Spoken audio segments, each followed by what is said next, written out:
Ahmedabad airport पर देर रात UP सरकार के कैबिनेट मंत्री और निषाद पार्टी के राष्ट्रीय अध्यक्ष डॉक्टर संजय कुमार निषाद का भव्य स्वागत हुआ। इस दौरान पार्टी कार्यकर्ताओं ने जोरदार नारों के साथ नेता का अभिनंदन किया।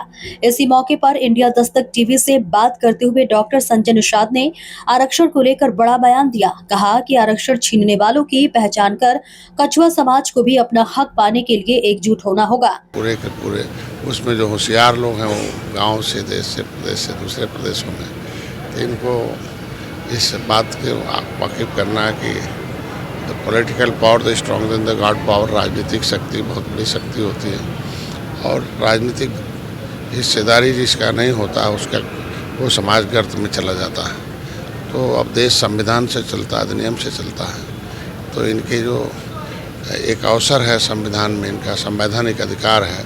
मछुआरों ने, देश के मछुआरों ने अंग्रेज़ों मुगलों से सीधे लड़ाई लड़ा, उन्हें उजाड़ा और अंग्रेज़ों ने कानून बनाकर इन्हें उजाड़ दिया था और उस कानून से उजड़े लोग इसे फिर से कानून से बसाया जाए।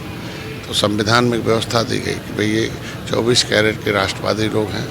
कानून बनाकर निषादों को उजाड़ा गया। इनके तमाम 578 जातियाँ पूरे देश में, 193 उत्तर प्रदेश में निवास करती हैं। उनके लिए मैंने किताब भी लिखी है, भारत का असली मालिक कौन, आयोग बना। तो फिर से इनके जीवन में बाहर आए कि फिर से संवैधानिक अधिकार जिस तरीके से लेदरमैन, वाशरमैन, फिशरमैन के लिए लिखा है, तो इनके बच्चों की शिक्षा, स्वास्थ्य, रोजगार ये संविधान में सुरक्षित है। लेकिन कुछ सरकारों ने गलत नियति की वजह से, बदनीति की वजह से लोगों ने धोखे दिए। इसके वजह से दूसरे कि केंद्र के अधिनियम में अनुसूचित जाति की सूची में सूचीबद्ध है, पूरे देश में अनुसूचित जाति से सुरक्षित है। मतलब नीचे सूचित किया जाएगा।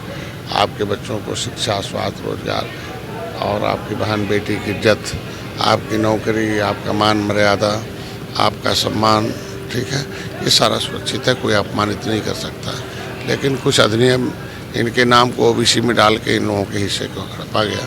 तो एक अभियान चल रहा कि भाई इनके सभी लोग जो जागे कि हमारे नाम को, इनके नाम को ओबीसी से खारिज हो और अनुसूचित जाति का प्रमाण पत्र जारी हो।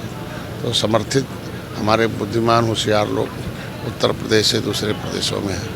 तो जब तक सबका एक साथ समर्थन नहीं होगा, जब तक बुद्धिमान आदमी इसको बात को समझेगा नहीं, तब तक गांव वालों को समझाएगा नहीं, क्योंकि ये झुआ भरमुट है। इनके लोग शिक्षा से कोसों दूर हैं। माननीय प्रधानमंत्री, माननीय गृह मंत्री, माननीय मुख्यमंत्री जी ने, योगी जी ने ढेर सारी परियोजनाओं के माध्यम से इनके बच्चों को शिक्षा के लिए, उनकी शादियों के लिए, इनके इलाज के लिए कुछ परियोजनाएं हैं, जैसे सब्सिडी अनुदान लेकर आप काम करें। और मत्स्य क्षेत्र में असीम संभावना है व्यापार का, तो इसलिए इनका ट्रेडिशनल काम है फिशरी का, तो अपने इस व्यवसाय में आए। जैसे दूसरे लोग एंटरप्रेन्योर व्यवसाय लगा के उसे अच्छे खासे उसमें इनकम करके और आत्मनिर्भर बन रहे हैं। तो इस और भी जो गरीब हैं, जो शोषित हैं, वंचित हैं, पिछड़े हैं, जो कमज़ोर हैं, निर्बल हैं, वो फिर उनको भी आत्मनिर्भर बनाया जाए, उनको भी आगे लाया जाए। इसके लिए पूरे देश में चलता रहता। तो कल एक दिन के दौरे पर मैं आया हूँ, परसों से फिर अभियान शुरू है और इसलिए यहाँ के लोग आए हैं, तो उनको धन्यवाद देता हूँ।